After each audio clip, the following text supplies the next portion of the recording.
stream to begin.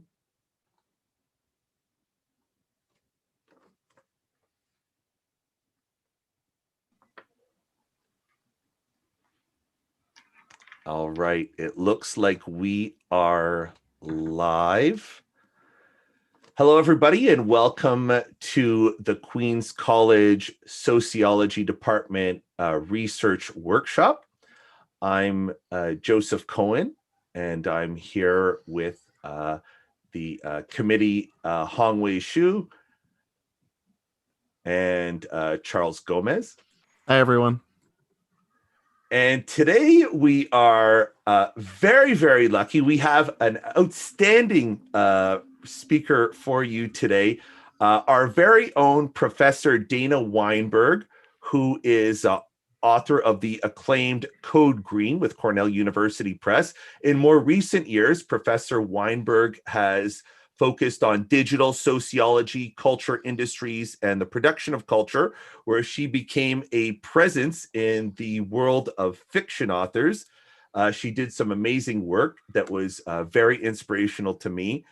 And ever the Renaissance woman, Professor Weinberg was writing about the Russian mafia on the side.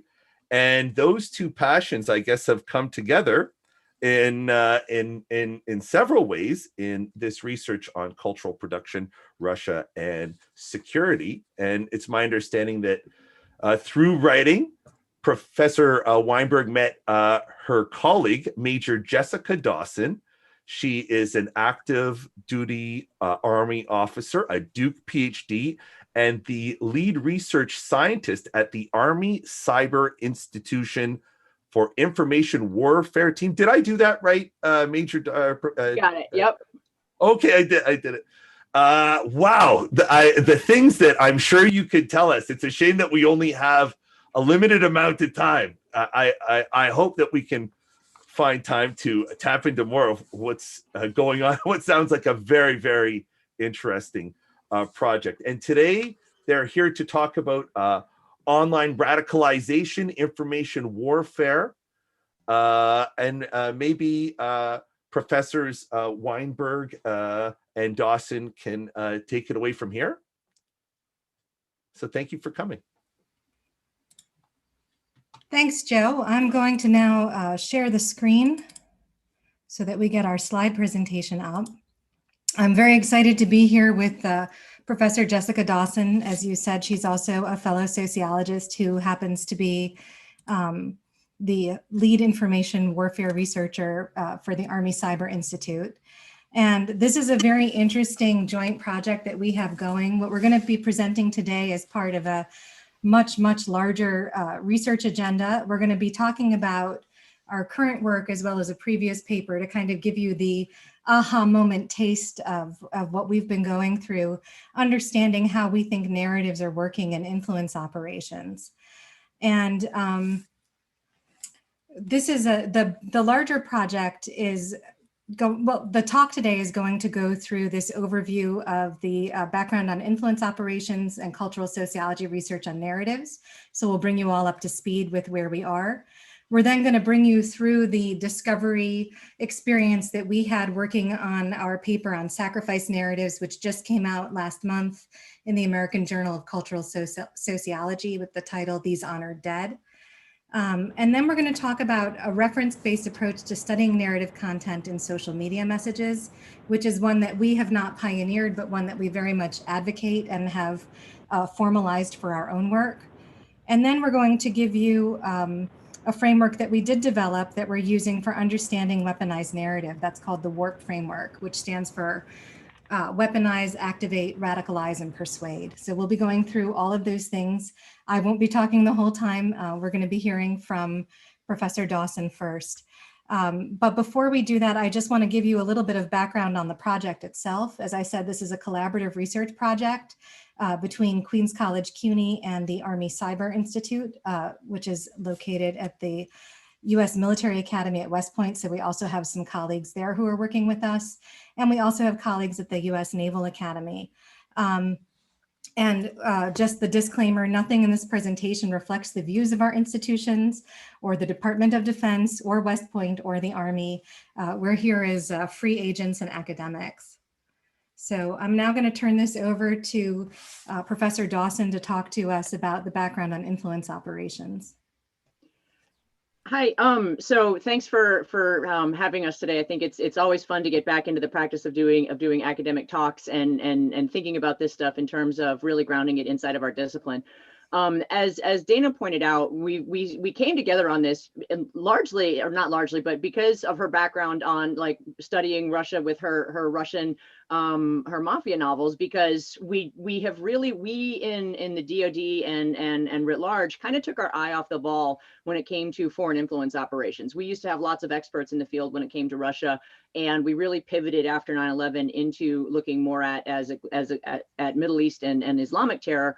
And so we really took our eye off the ball. So we really had a dearth of expertise on Russia.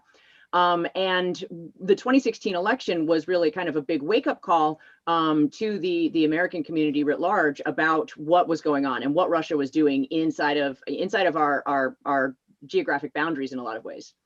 What they were really doing was getting at, they were taking already existing narratives. So this is one thing that there's a lot of conversation about what the Russians are doing to us, but what we've discovered over time is that they haven't actually done anything. They've taken already our existing social divisions and they've just kind of turned them up to 11.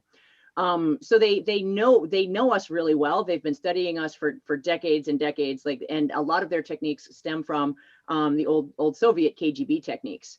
So they're very, very good at understanding us in a lot of ways. And one of the things that they know, and this stems from our sacrifice paper, is that, you know, we really have a very central role and view of our military in the American civil religious tradition. And so we were curious, one of the leading questions for this was, how were they talking about veterans and using veteran narratives inside of the social media space? And so that was really kind of what led us to this in a lot of different ways. I was just taking over the information warfare team. Dana had this background and we started kind of talking about it, and this is how it's developed. Next slide. So when we really think about the influence operations, one of the things that this is riding over that is not being well researched inside of some spaces is really the advertising technology and the underlying makeup of the social media spaces. The following around of all of us on the internet, gathering up everything that they were doing, aggregating it with consumer data, voting habits, TV viewing, and all of that really creates a target-rich environment, to offer up a cheesy Top Gun quote, that we're not paying attention to in terms of how this can be weaponized. And our adversaries have figured this out quite quickly, that all of the information that we have all willingly given Facebook, all of the information that, apps like Spotify and the free calculators and all of that are gathering from our phones, really present a unique opportunity for us to be, exposed and have intelligence gathered on us. And it's all perfectly legal and it's all for sale. And so that's really when we start thinking about the targeting behavior that's going on, it's really overriding a lot of the advertising technology that's underlying the current information environment when we think about the social media stuff specifically. Next slide. Yeah, before we move on, I'm just going to add a trigger warning as we go through the different examples and things in this talk. Some of them are very political. That's not to say that we have a political view one way or the other on them. They may be views that you have, they may be things that you've seen, they may be upsetting to you, our take on it may be upsetting to you. So just to be a little bit prepared for that. And one of the reasons is that when you think about the social economy of attention and what's going on these platforms, they get paid when we pay attention to them because they have advertising that is looking for our eyeballs. And so the more that the things hook us emotionally, the more time we spend. And so that's part of all of this. This is why there needs to be a trigger warning. And that's why a lot of this is very, very emotional.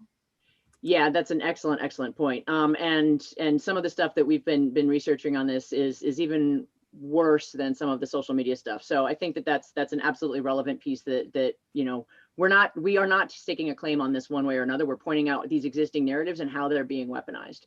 So as with everything, we have to define our terms. What we have discovered in multiple meetings is that everybody has a different version of what narratives are. So the way that we are defining narratives is that these are a way for people to make meaning out of things, right? They are, like we think about a regular narrative, we think about a story that has a beginning, a middle, and an end.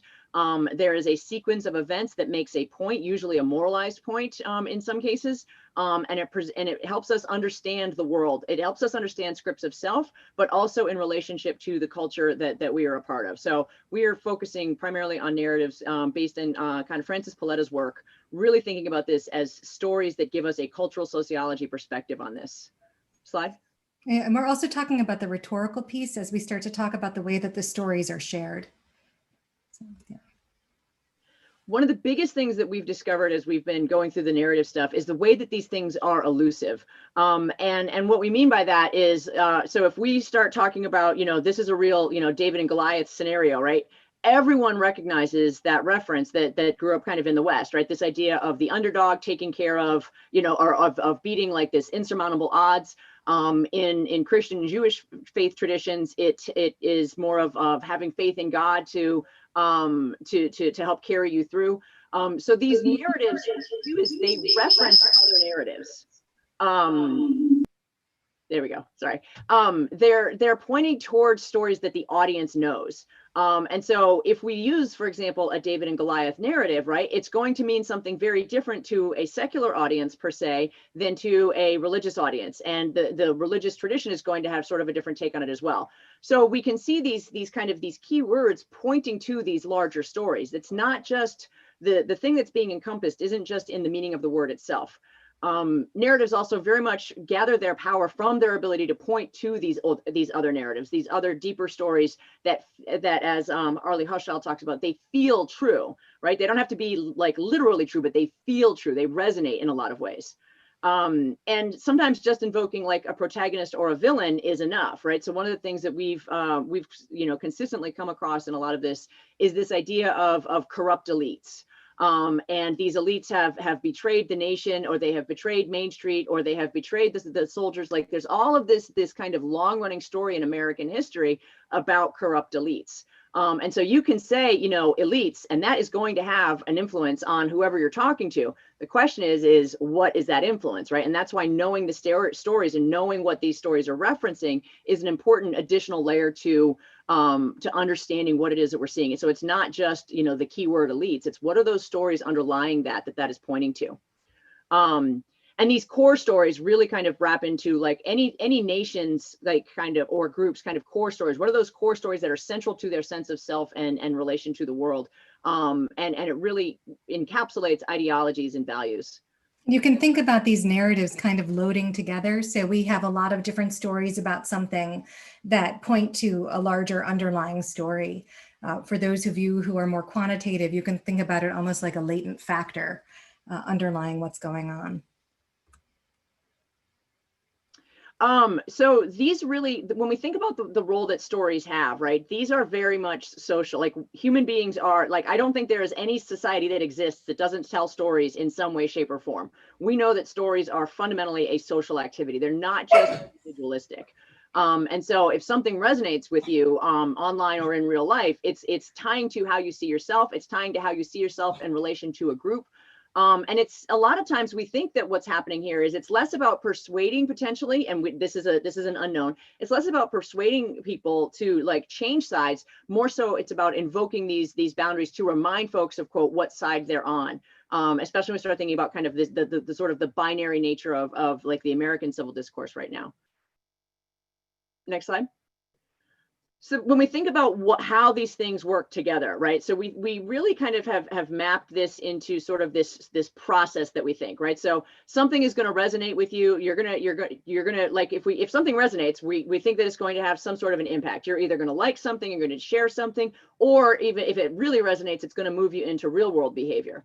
But backing up from that, if it's going to resonate, it has to give you something. It has to bounce off of something. You're not going to hear it and just go like, oh, I never heard that before. Let me move on and let me share, like, let me immediately change my behavior. It has to bump up against something. And we think that these references will bounce off of these core stories, and then then they will resonate out from there. So it's not that we think that these things are separate processes, but these references that are pointing to these core stories then give us this resonance that helps us solve an identity problem or solve some sort of challenge that's out there related to our, you know, our in-group perception, and then it will lead into some sort of behavior, online or again offline.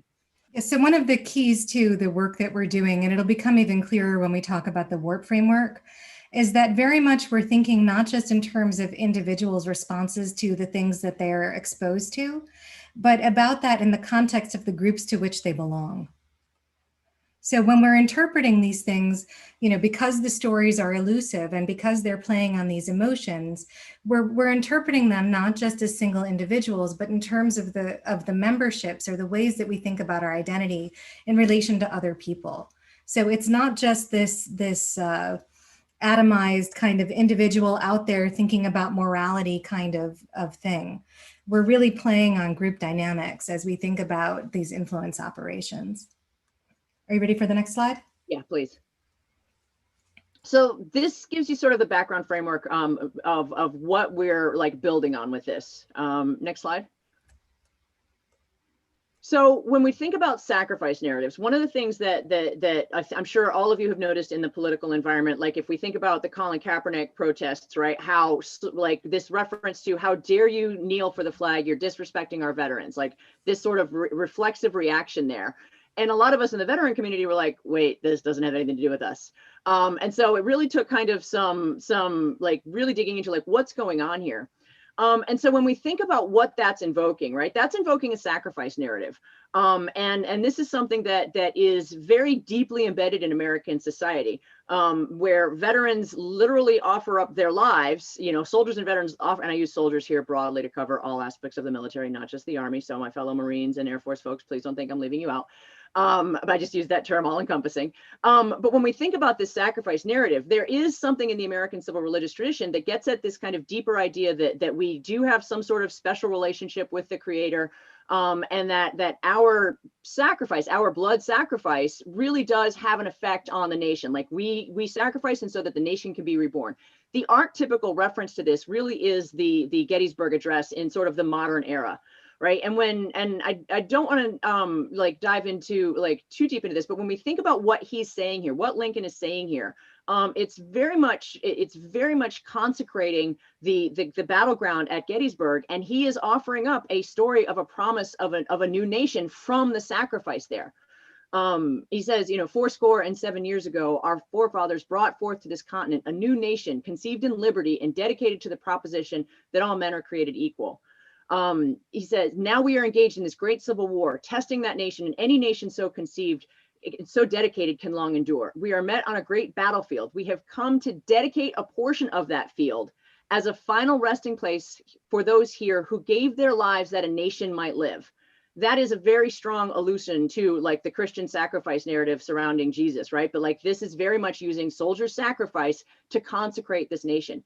It is altogether fitting and proper that we do this. But in a larger sense, we cannot dedicate, we cannot consecrate, we cannot hallow this ground, right? So he's saying that this is not something that we as mere mortals can do. The brave men living and dead who struggled here have consecrated it, far above our power to add or subtract or detract. The world will little note nor long remember what we say here, but it will never forget what they did here. It is for us, the living, rather, to be dedicated here to this unfinished work for which they who fought here have thus far nobly advanced.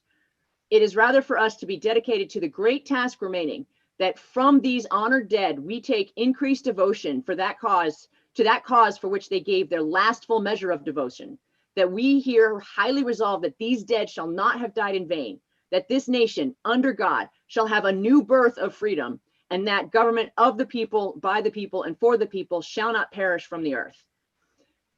As I get older, I find this more and more compelling in terms of service and what it is that this nation represents. But when you look at what Lincoln said here, it's very much arguing that this nation rises from the dead, right? It rises from the blood sacrifice of the soldiers. Well, that blood sacrifice we see rolling through civic society in several different ways. Next slide. Well, before we go on, just to give this a little more context, what we're bringing you through is our discovery process and looking at how the NRA used these sacrifice narratives to peddle a countercultural message around new warrior culture. And we're not going to go into the details of that paper here, but we want to show you the narrative moves. So this particular narrative, this Gettysburg Address, is the sort of prototypical American cultural narrative around soldiers' sacrifice for the nation. And what you're going to see in the next few slides is the way that this story about soldiers' sacrifice is used in a variety of different ways through these keyword references. And so there's changes in them that start to change their meaning. And then when they're combined with other stories, it also points to new meanings. And this is, again, that idea that the narratives are elusive. So we just want you to kind of get a feel for that through a couple of these examples as we move through the changes. And then also for some of these core underlying narratives, so that the soldier's sacrifice narrative is a very patriotic narrative that holds, a lot of cultural weight, not just for people who are in service or are veterans, but for all of us. These are the notes that are played when we're feeling patriotic. And you'll see this played on over and over again in the Russian influence operations, but also in other kinds of things. So this is the NRA's take in their mainstream magazine, The American Rifleman. So when we look at how the NRA has used these sacrifice narratives, right, it really evolves over time. It's not something that occurs right at once. So this is a quote from General Westmoreland, who was commander of troops in Vietnam. And this is part of a speech that he gives in 1985, kind of calling the nation to task for not respecting and honoring the veteran sacrifice, the Vietnam veteran sacrifice. He says, have you ever paused to consider that during the Vietnam War, there are more Americans here at home cheering on the communist waving his flag than there? Can you imagine putting your life on the line in the combat zone while the boy who lived next door may have been visibly supporting your armed enemy from some chosen campus security remote from the field? Can you imagine living through that ordeal only to come home to silence or even hostility? Today, let us pause to remember, to pay tribute to the Americans who gave their lives in the preservation of freedom throughout our nation's history. And we add to that honored assemblage the equally deserving Vietnam veteran. So what we see with this really is this idea that, Vietnam was a massive scar on our nation, right? This was the first time we were really not successful in war. And then when we start to think about the kind of the social reorganizing, the new stories that are needed to kind of reconcile that, like if we are a nation that is chosen by God, how do we explain how we lost?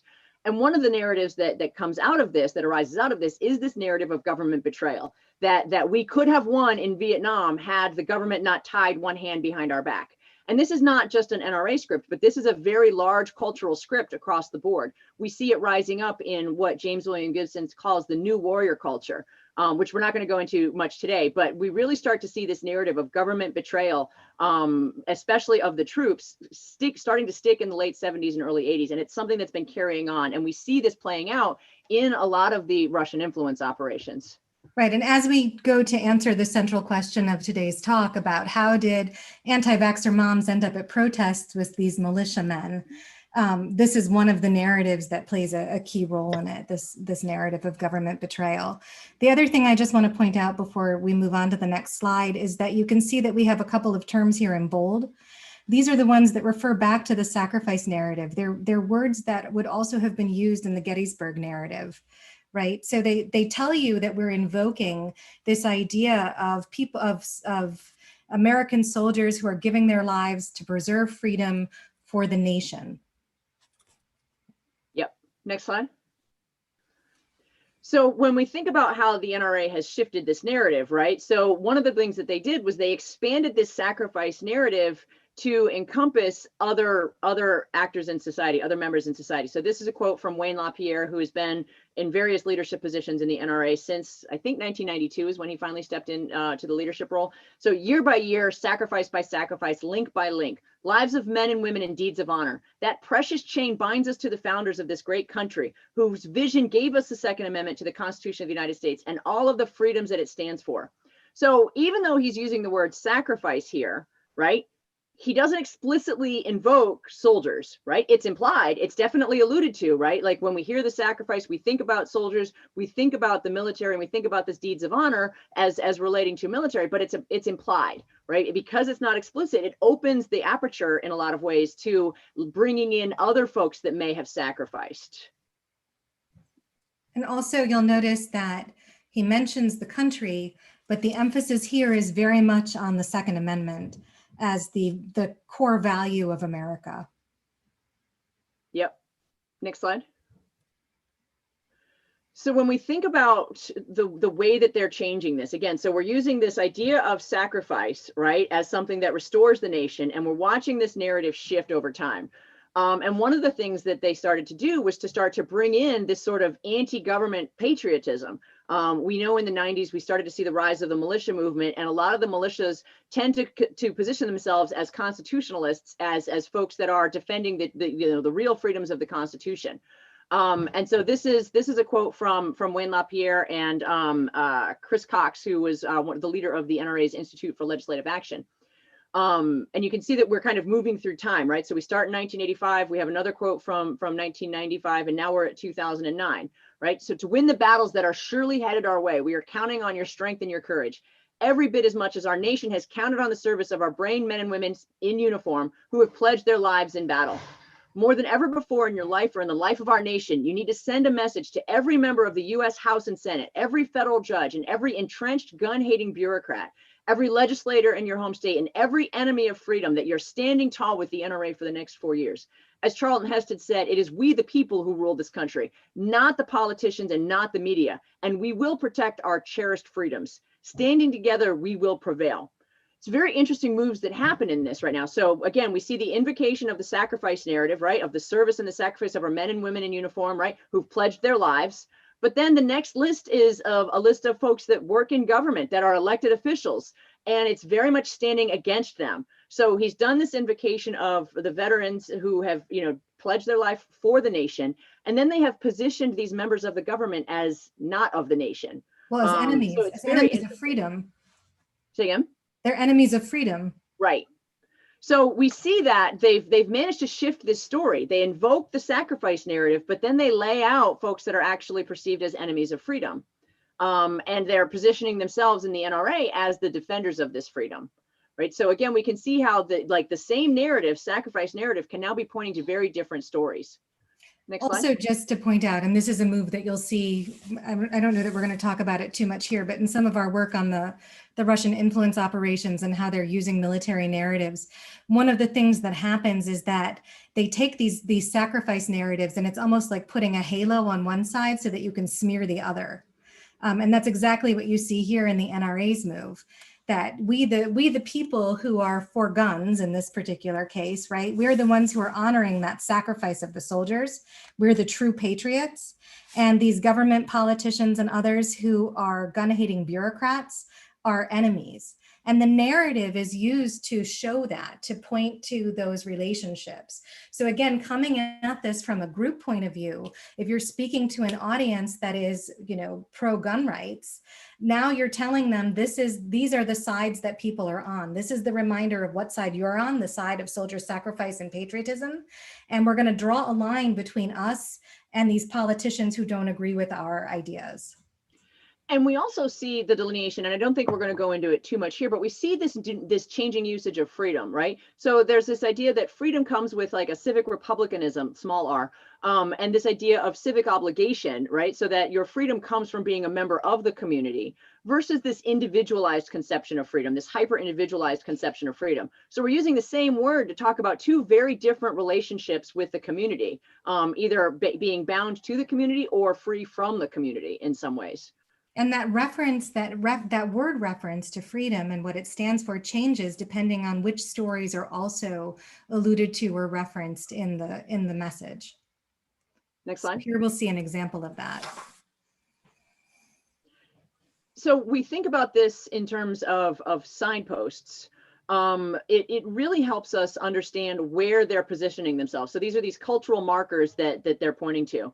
So this is why, as Americans united in patriotism, national pride, and freedom, we stand to honor our flag and our national anthem. We stand to honor the principles of liberty and justice for all. We stand with pride of our individual freedoms and the opportunity that freedom offers for all of our citizens. We stand for the more than 1 million Americans who have lost their lives of war on behalf of us and our liberty. We stand and honor the flag draped across coffins, respectfully folded and honorably presented to the grieving families of the brave men and women who've paid the ultimate price for freedom. With pride and strength, we rise to our flag and sing our national anthem, resolved to never be forced to take a knee when it comes to honoring and defending our uniquely American liberty. Stand for all who have sacrificed to save our freedom. There is no greater sense of patriotism and duty than that which rests in the hearts and minds of NRA members. We stand out from the crowd. We stand.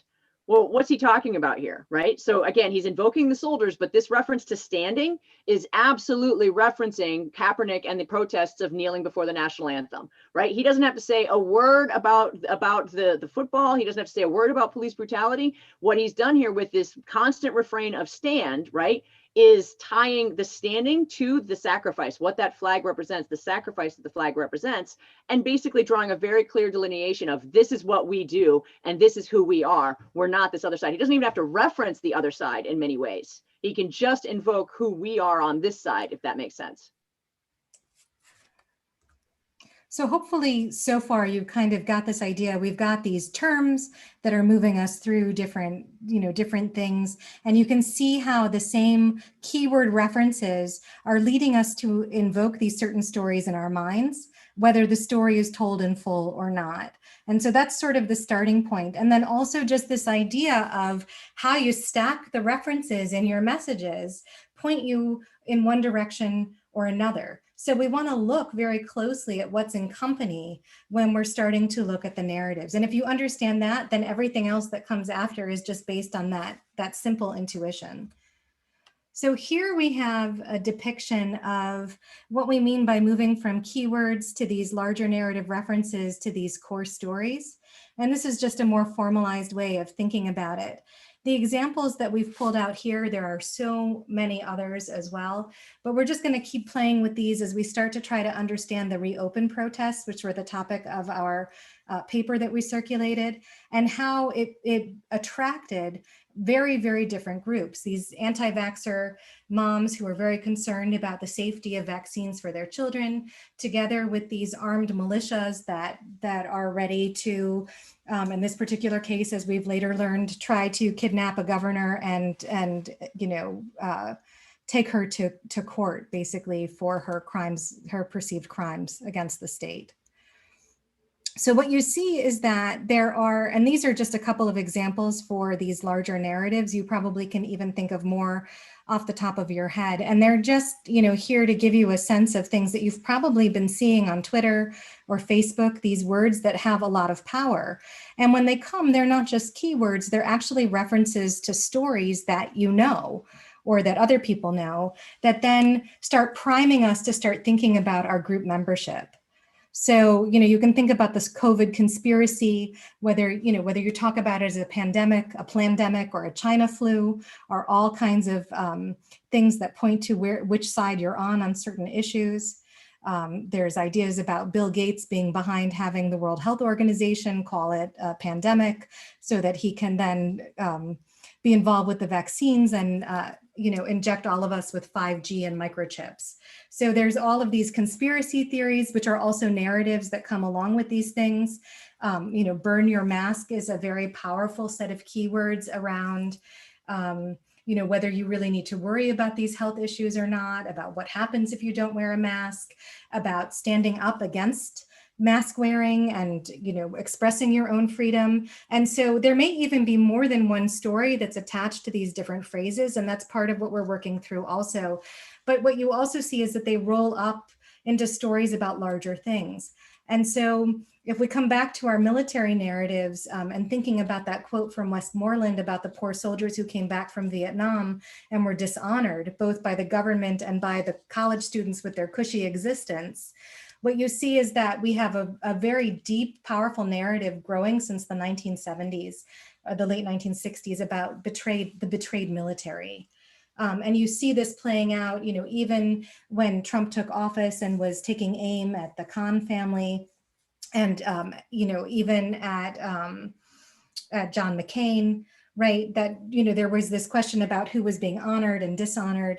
And, even the stuff about Benghazi and Hillary Clinton. So these narratives play on both sides of the political divide. And sometimes different groups might even invoke the same narrative, but for very different purposes. So, as you move through this, though, and you think about these stories about the betrayed military and the forgotten majority, and even these stories of immigrant threat, they all kind of roll into this core narrative of betrayal on a much larger scale by the government. And on the other side of the slide, we have some narratives that roll up into this betrayal by elites. And these are actually in many ways at the core of our understanding of what's been happening with these reopen protests and how they've appealed to so many different kinds of people. And what's important to understand here is, like, some of this stuff veers into sort of the conspiracy theory narratives, and some of it is grounded in actual historical events. But what's important to kind of to recognize is that all of these things these narratives are pointing to, like, actual things that may or may not be, what they're portrayed to be, right? So when we think about Benghazi, right, like Benghazi is something that is absolutely hammered home on right-leaning media, right? Like Fox News has, like, this was a central narrative on Fox News for years under the Obama administration, because they were strategically focusing on Hillary Clinton as the next, the front runner for the presidential candidacy.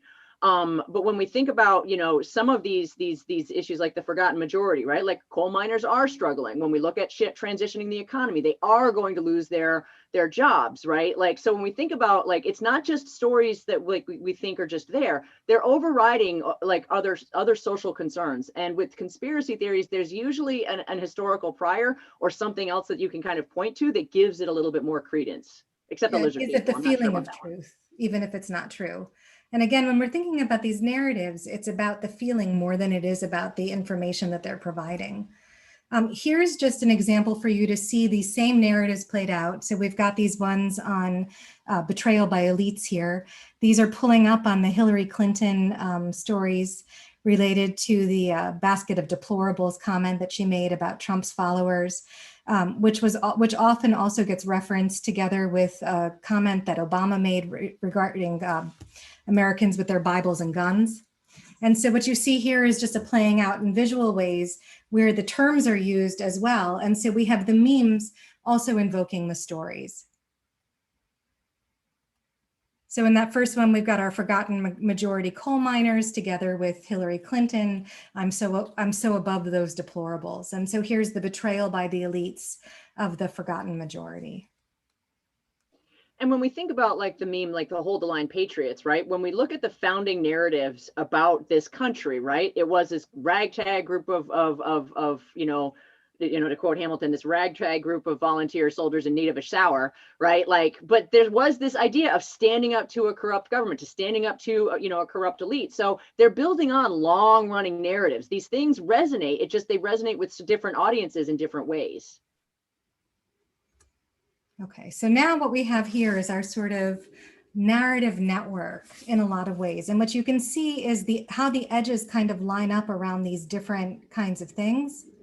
So if you start with the basket of deplorables, and you're thinking about the different words associated with that, it's a very quick jump from there. If you're hating on Hillary Clinton, for example, to then thinking about Benghazi and the betrayed military. If you're thinking about the betrayed military and the poorer people who feel that they need to go into the military, which is one of the narratives that we have about who goes into it, it's only suckers and losers, right? Which is one of the narratives that it's attached to this that makes people very, very upset. You have your forgotten majority, and it plays on that same set of feelings, those same underlying narratives. And as you think about forgotten majority, oftentimes when we're thinking about the treatment, for example, of veterans or of working class whites, then oftentimes we start to reference the immigrant threat and how they're taking jobs or they're getting all kinds of assistance. And so it's just a quick jump from any of these different things back to something else. And somehow this is the wrong slide. Whoops. That we've managed to put the wrong slide in here instead of the one with the COVID examples. So I apologize for that. I found this. And Siri is talking to me at the same time, trying to give me influence, I guess. But anyway, what I want you to see here is just that we have this sort of networked approach where you can move from one thing to another very quickly. And here are some QAnon and BOOGALOO memes from Twitter, and you can see how these even play together on a lot of the same kinds of things. So, you know, BOOGALOO is this idea that you're going to go after these politicians, that politicians work for the people and are answerable to the people. And some of their memes actually call for lynching of politicians. And you can see that they have you also see the Q Army here playing on these military references as well. So we've already told you about these sacrifice narratives, these military pieces as kind of having a sort of halo of invoking this sort of patriotism. And now we see them playing into these armed militia kinds of things, the BOOGALOO, and also, you know, you see these big Q here's the Q Army. That's the QAnon pieces. And so what you see is how they're pulling on these different narratives. And if you're a person who has at least one of these that is resonating with you, and you start to see these other things, this might be the pathway that you follow as each of these different narratives starts to play on your emotions or on your sense of which groups you belong to. And so as we expand, if we're really concerned about betrayal by the government or betrayal by elites, and we feel that very deeply, we start to see a sympathy with other stories about those things. They also play on our same kind of emotion and identity basis. And QAnon is really co-opting a lot of military symbolism and a lot of military terminology and narratives. It started with this idea that the original Q was a military insider, a high-ranking military insider that was working with the president to take down this ring of global satanic pedophiles. It has since evolved, but a lot of the ways that they point back to the military core stories. One of the things that was going around a couple of weeks ago was hashtag take the oath. And they were literally reading, people were filming themselves reading off the oath of commissioning that every officer takes when they commission into the military. And at the end, they were adding, where we go one, we go all. So they were taking something that is, you know, that is this sacred induction into this military, you know, this military body. And now they're co-opting it, right? So they're basically they're using it as an induction for these ordinary people to gain access to sort of this sacred, you know, group in many ways.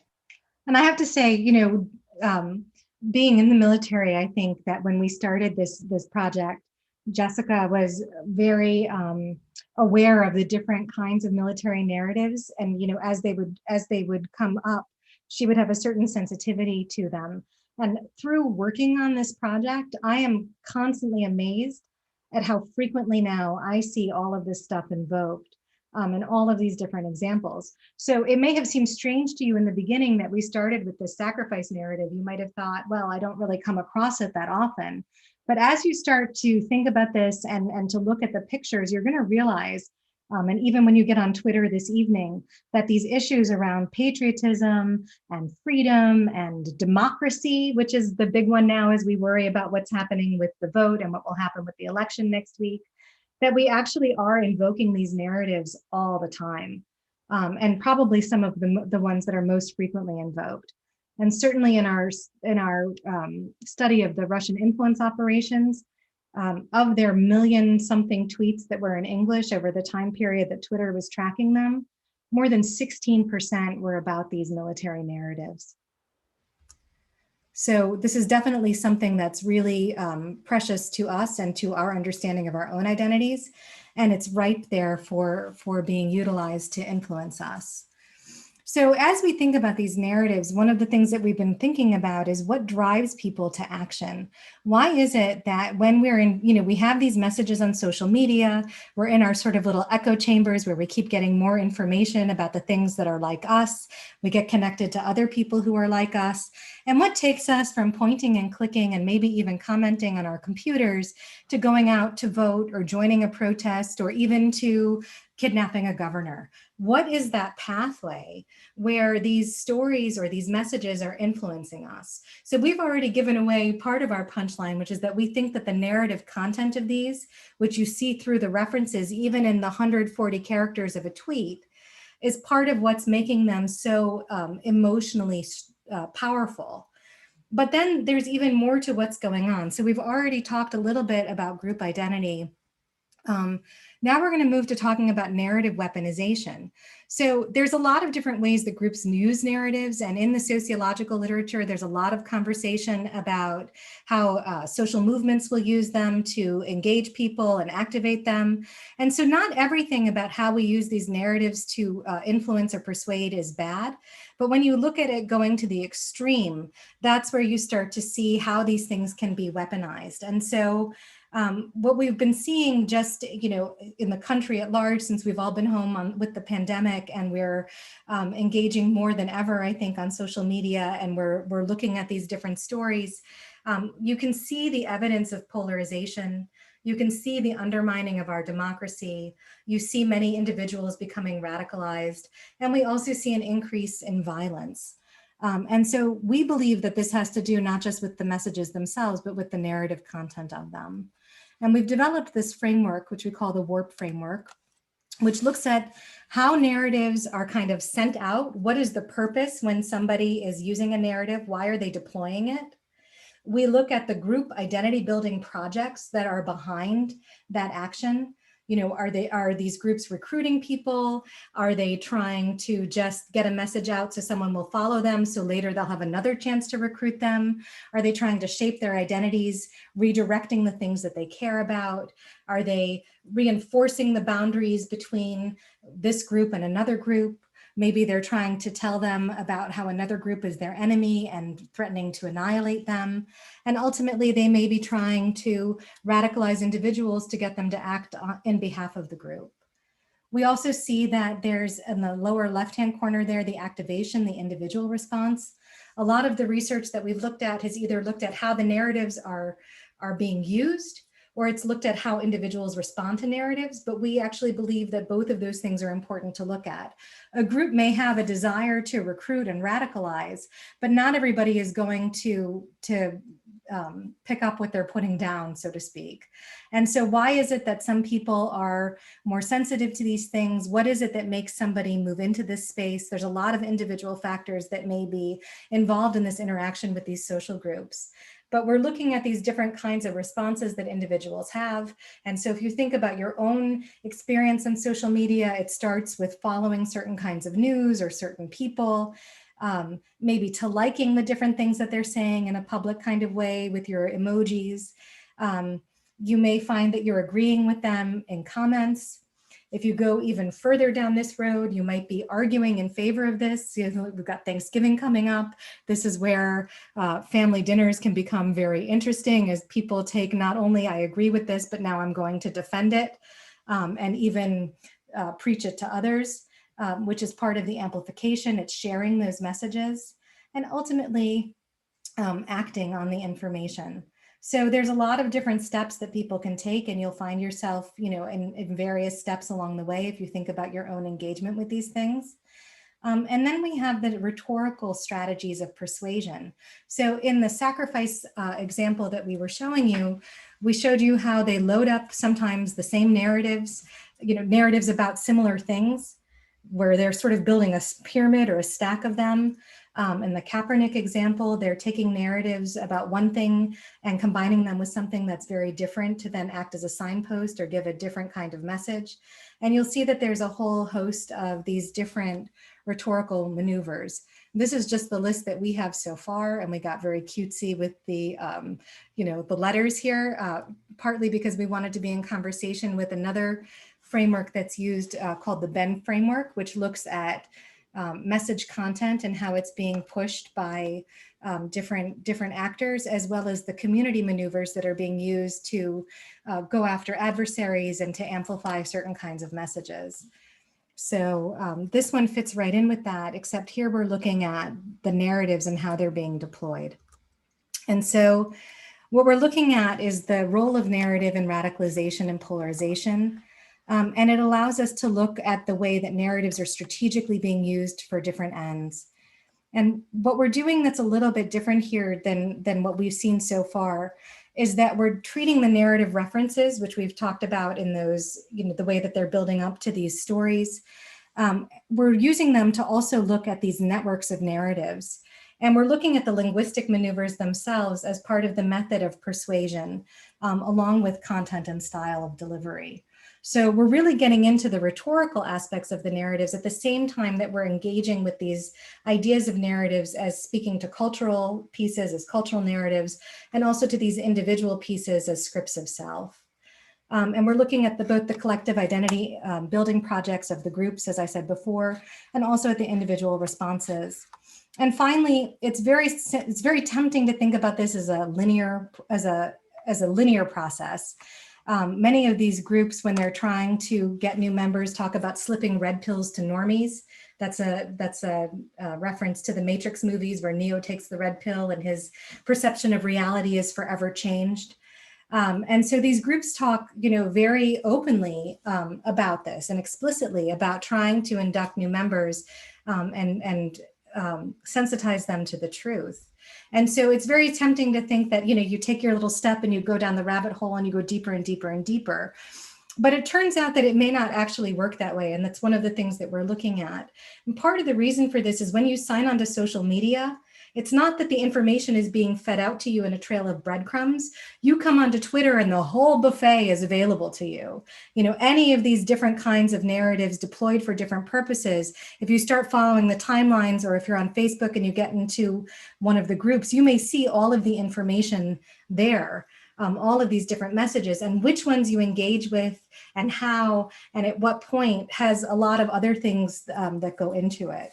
So we're not trying to say that this is a linear process, but you can see the deepening in each of these different things, except for the persuasion category of how they become more and more intense. And there's a network effect to this too. Like if you have never created a Facebook account, right, and you suddenly log in, they're going to have people that you're going to like to recommend that because you are probably in someone else's contacts, right? Which means that the stories, because of homophily, right, we tend to be similar to the people that are around us. So if your friends have stuff out there on you and you log in, they're going to start feeding you stuff that's going to look like things that your friends have liked. As Dana pointed, I have two separate Facebook accounts, one for author me and one for regular me. And Facebook thinks I'm very different people. Like the two personas are very, very different in what it tries to send me on each one. So there's very much a network effect associated with this as well. And the algorithms picking up on these different keywords or this sort of interest that you have in one thing or another can start pushing you down these narrative pathways. So when we were looking at these reopen protests, for example, and how different people ended up there was a reporter for The Atlantic who wrote about her experience where she started following some of these different groups to understand what was going on. And within 12 hours of that, Facebook started suggesting things about anti-vaxxers and white supremacy and other kinds of topics, even though she'd been a user for many, many years, and this stuff was completely new.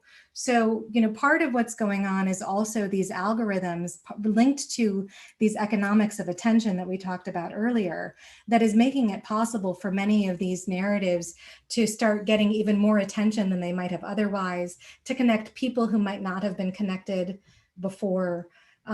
And so we see that these identity building things go beyond our local places. They go beyond the network of people that you actually know. And there's a possibility to be exposed to this whole range of stories. And again, coming back to this network of stories, we all have these stories that are deep within us that are part of our own scripts of ourselves. And when you start to then connect to groups whose stories resonate with that, you open up to start to start identifying with these other pieces as well. And one of the things that we think that when we think about how these things work, right, and why you select on one thing, but then you start seeing this other thing, is the algorithms don't distinguish between flavors of freedom. The algorithms don't know how to distinguish between, sacrifice narratives that are for the nation versus that are invoking some of the dude bro vet, grunt style vet stuff, right? Like it doesn't know how to distinguish between the two. So like I always get ads for some of these, these vet merchandising things, and it's not my thing at all, right? But because I'm a veteran, right, they think they can't distinguish between the different flavors of veterans. They just see veteran and they push, they try to push content that way. So the algorithms don't have this deeper understanding of the content. They're really just looking for like kind of the keyword similarities and the people that are related to these things, and not really able to understand the stories. And meanwhile, we have these very polarizing stories that are driving us into, if you believe this framework that we've presented, that are driving us deeper and deeper into our groups and dividing us from others. So I wanted to just run through some of the different positions here, the wooing, waking, winning, worrying, wedding, and weaponizing of narrative deployment. And I'm going to give you an example that comes from the Russian tweets. So these are not all related to one group or one narrative. The Russians were pretending to be Americans, and they were pretending to be members of these different groups. So they were actually very involved in the Black Lives Matters conversation on the one hand, and then also in the opposing conversations about Blue Lives Matters. They were just trying to foment a lot of discord. And so Kate Starbird actually has a wonderful visualization of their involvement in these things where they're at the nexus of each of these network conversations about these different things. So they've been kind of just trying to stir the pot. They've done a really good job of it. And so what you see though here is how they're using different pieces of narrative to get us there. So, when they're trying to woo people, we're proud and no one will tell us what to do, especially stupid, ignorant politician. In STOTUS, patriot. Again, here's those military references. Retweeting at Health Ranger. This one was the one about vaccines. Vaccine pushers challenged to drink mercury if it's so safe. Trying to wake people up to the issue that the vaccines are dangerous. We have them trying to win people over to the militias. Militias built this country and militias will win it back. Trying to instill worry in people through narratives, deploying those narratives to create worry. So here's one about a terrorist cell in America trained a man who killed 17 children yesterday. We don't have an immigrant problem, we have a white supremacy problem. And you see they play on both sides of the political divide. In this next one, they wedded different interests. So they've got every politician who supported Trump and every politician who was funded by NRA. Not surprising, these two categories of politicians are mostly the same people. Hashtag things I'd like to see impeached. So here they're connecting Trump and the NRA through their narrative references. And then the examples for weaponizing were a little bit less strong in the Twitter data than, for example, in the Telegram data that we also are using for another project, because it is public kinds of things and because Twitter does shut down things that go a little bit over the line. But here's one where they said Antifa website caught selling ultra concealable knives for slicing up Trump supporters at rallies. Antifa come to Texas, knife to a gunfight. So here they are trying to get people ready to fight Antifa with guns and be worried about the threat of them coming to their communities to cut them up.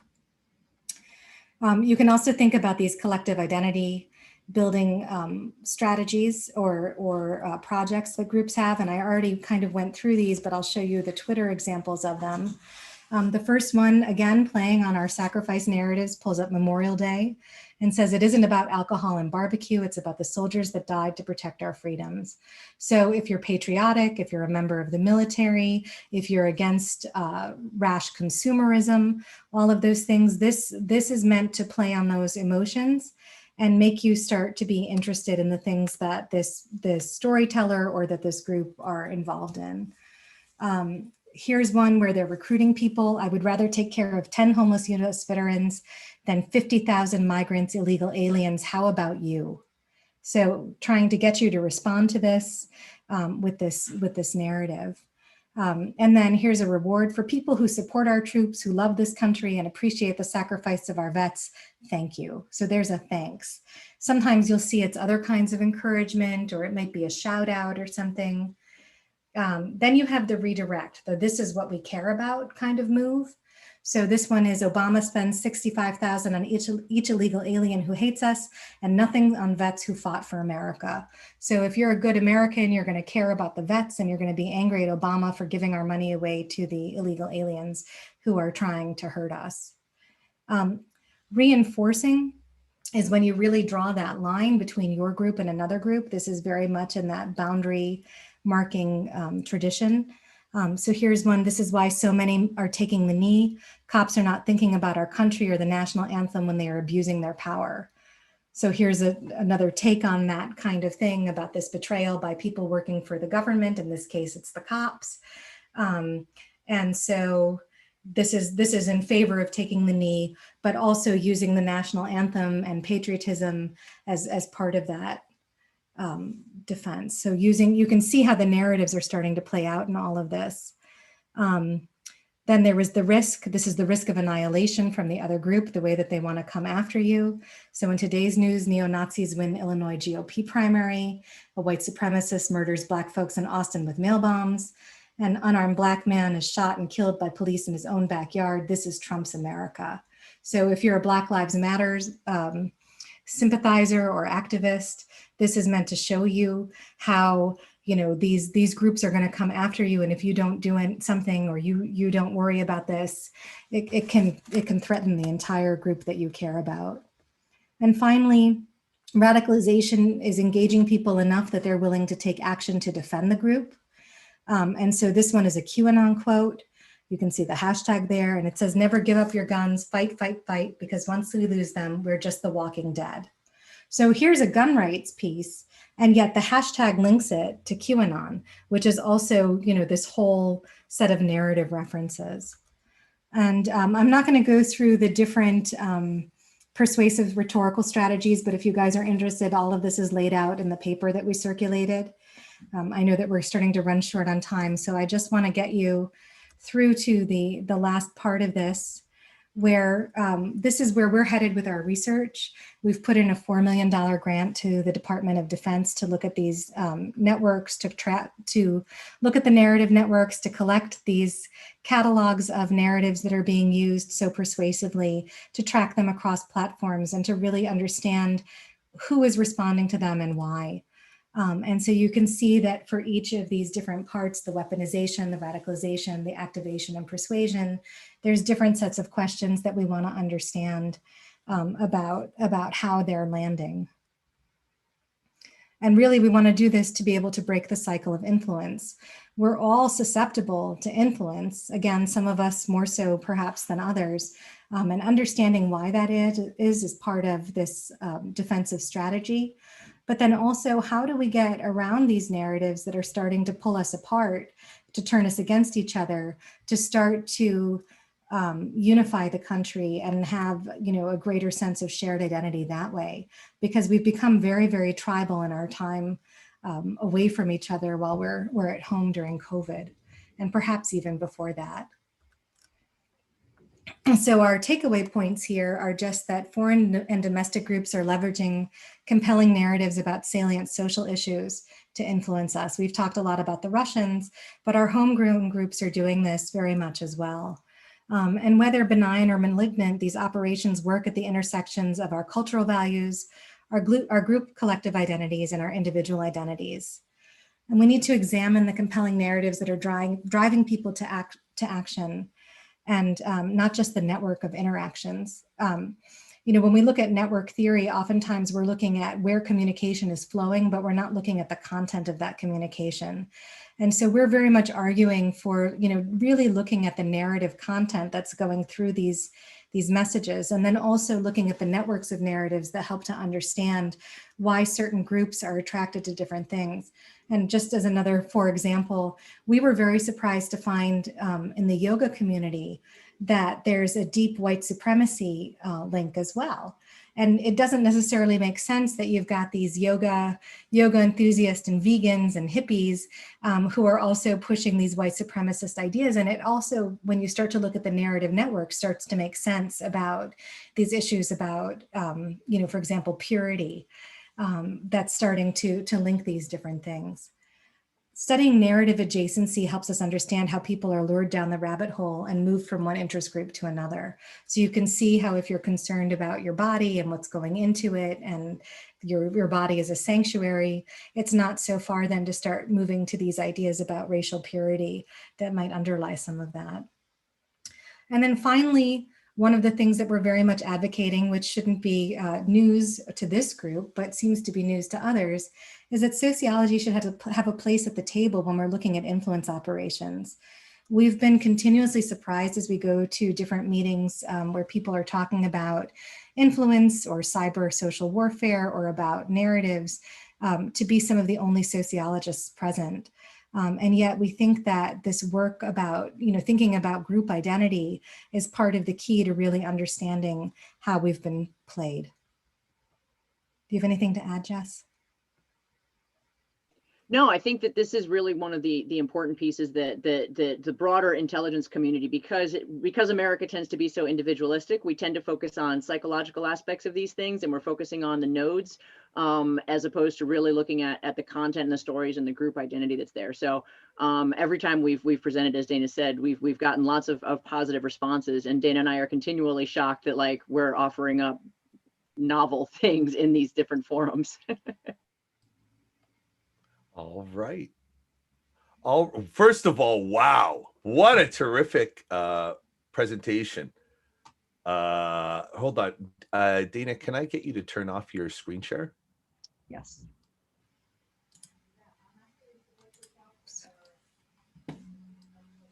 If I can figure out how to do it. Hold on. Maybe I can just there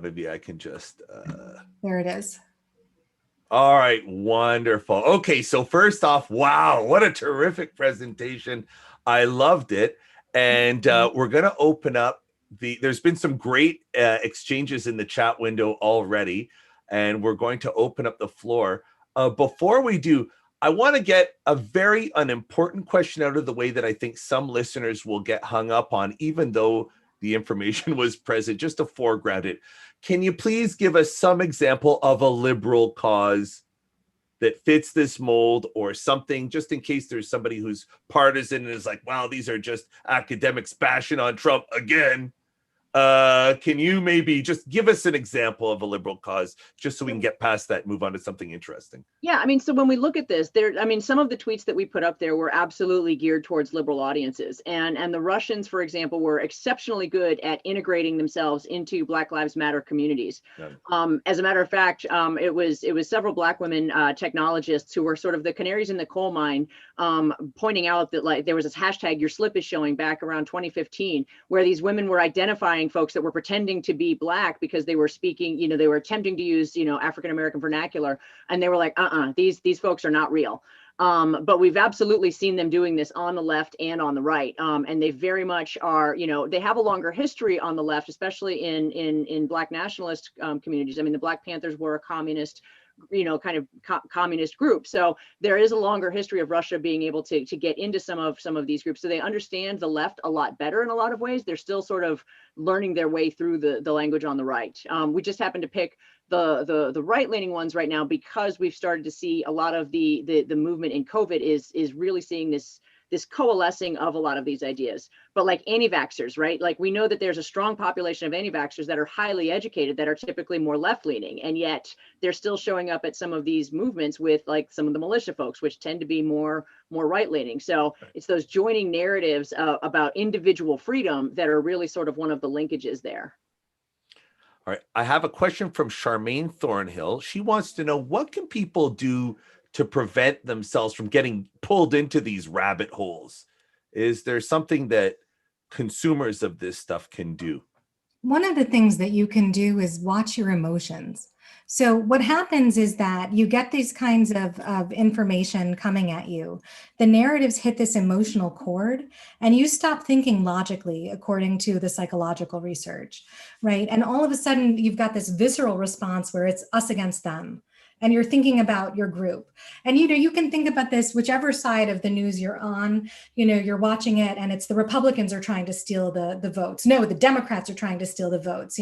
They're packing the Supreme Court. They're trying to stop us from what we want to do. Whatever it is, you start to get this emotion. And then the worst thing that you can do at that point is start to engage. So what I recommend, coming back from that yoga stuff that I've been pushing for a while, is really taking a mindful approach. And before you do anything, just taking a deep breath and realizing that, these things are meant to play on your emotions. CNN and MSNBC and Fox News and the 24-hour news cycle is also meant to elicit these emotional responses to keep us viewing.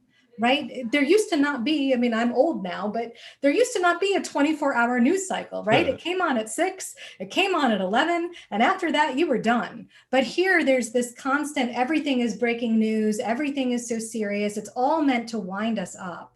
And as soon as you start to realize that, right, and you start to feel wound up, that's when you take the step back before you even engage it.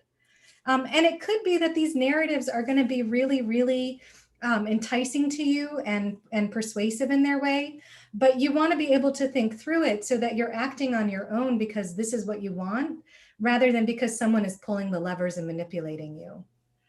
And I always like to understand the alternate argument, right? So I have a lot of friends that I like truly enjoy like debating with and arguing with. And they are genuine friends, right? Like we're not talking about folks that are like actual Nazis, like that's not what I'm going for. But like I have friends that like will genuinely, we will sit down and we will argue about these things from different perspectives. And I find that helps me get a little bit less emotionally responsive to some of these things. And as Dana pointed out, like if you find something that immediately pushes your buttons, back away, because it's genuine, it's probably been designed that way. There's and a lot of times people will troll to try to get that stuff, and trolling comments are absolutely designed to get you to respond, to help amplify and spread the message. So it resonated, maybe not how you thought, but even if you're responding to it, it's important to pay attention to that. And Jess's comment brings up another really important aspect of all of this, which is that at least from the Russian perspective, all of this is being done to polarize us, to get us to turn against each other.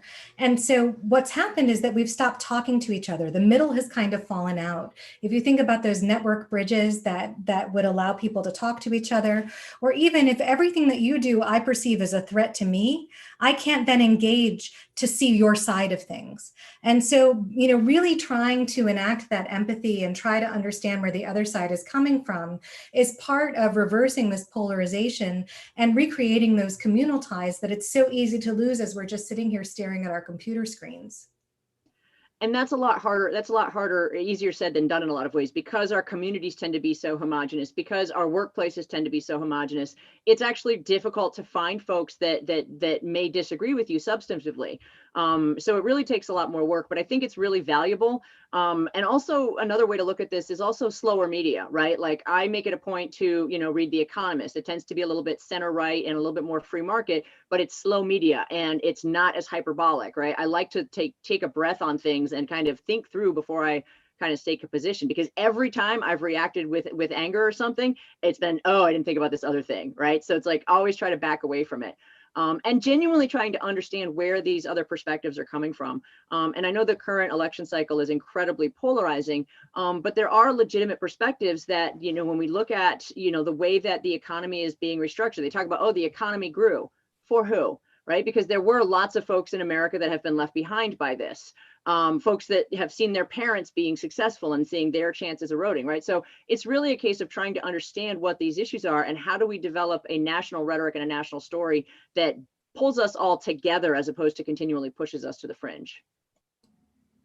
All right, Hong Wei, did you have a question? Yes, so actually, as Professor Dawson touched upon this, so you refer to like economists as slow media, and earlier on you mentioned about like Facebook.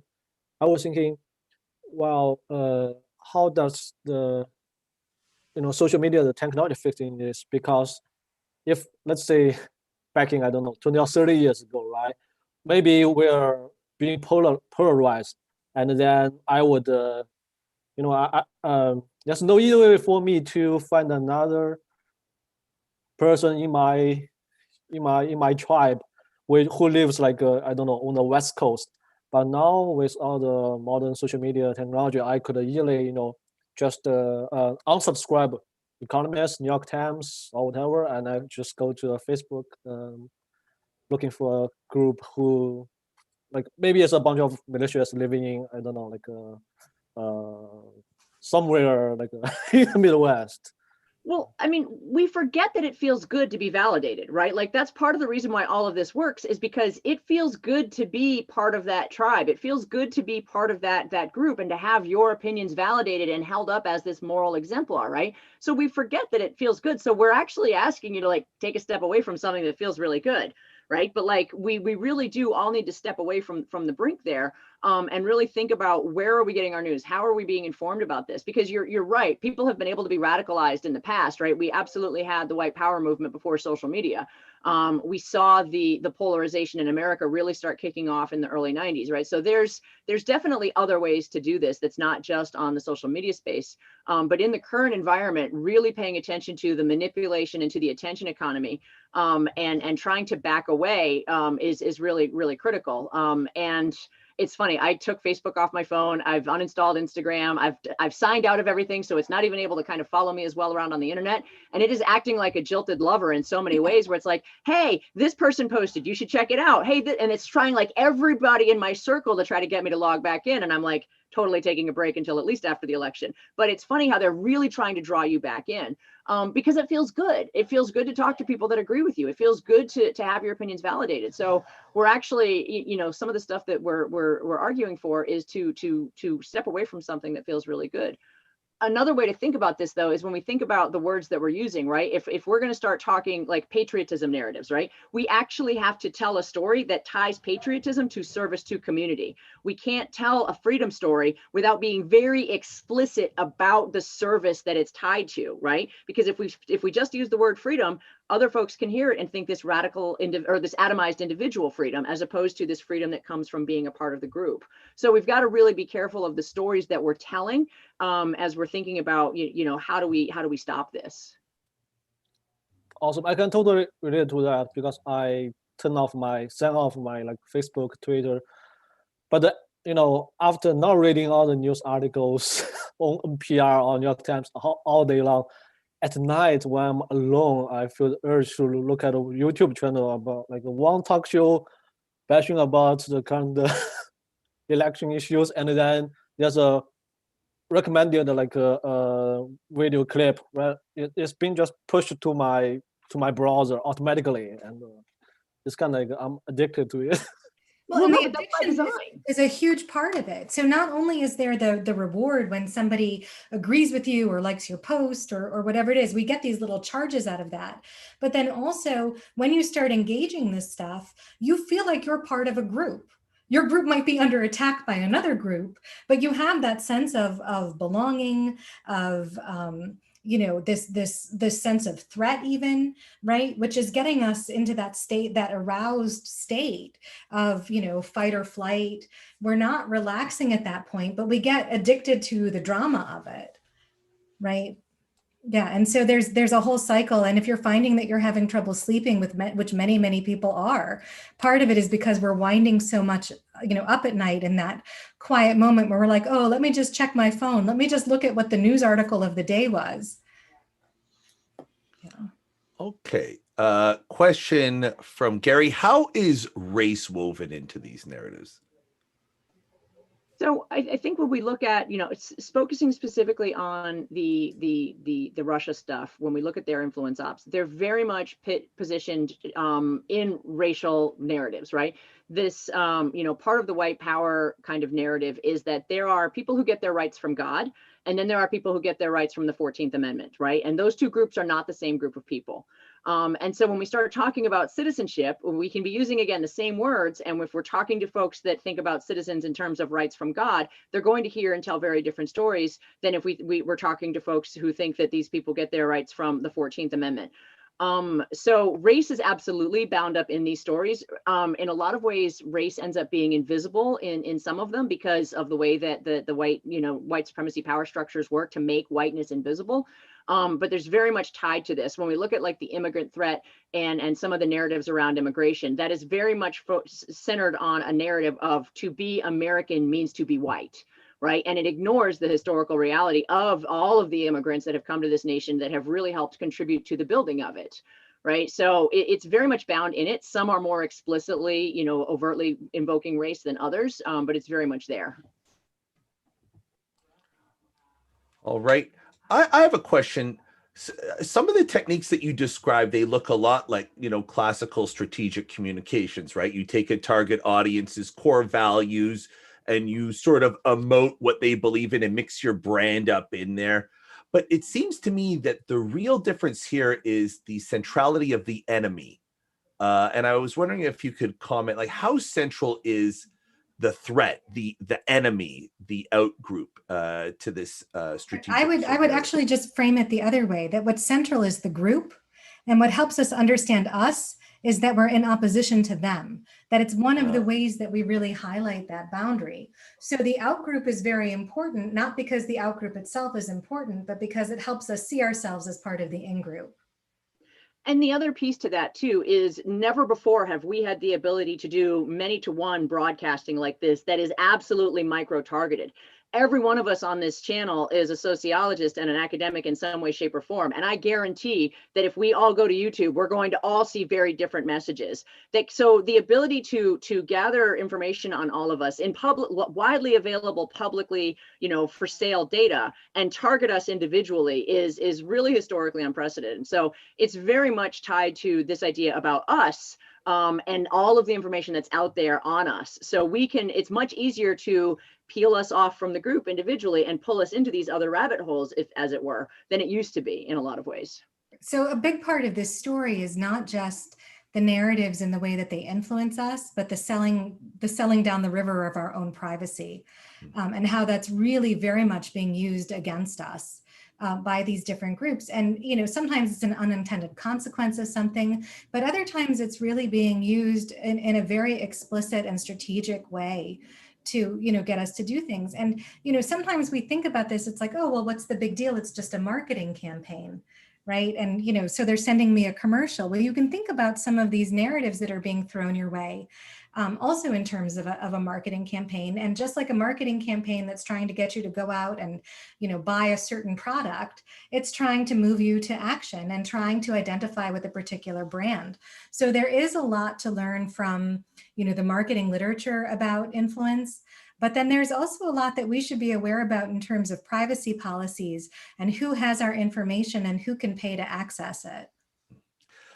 Now we have to stop the live stream because we're running out of time. But before we end the stream, if somebody is watching this and they're interested in your project and they want to follow updates, how do they keep tabs on you?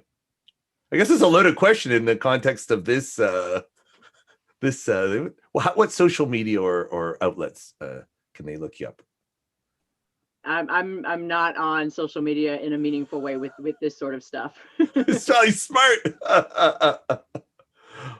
Well, you can find us at the university and email us. And they can also follow Google Scholar alerts related to this. So that's another way to do it.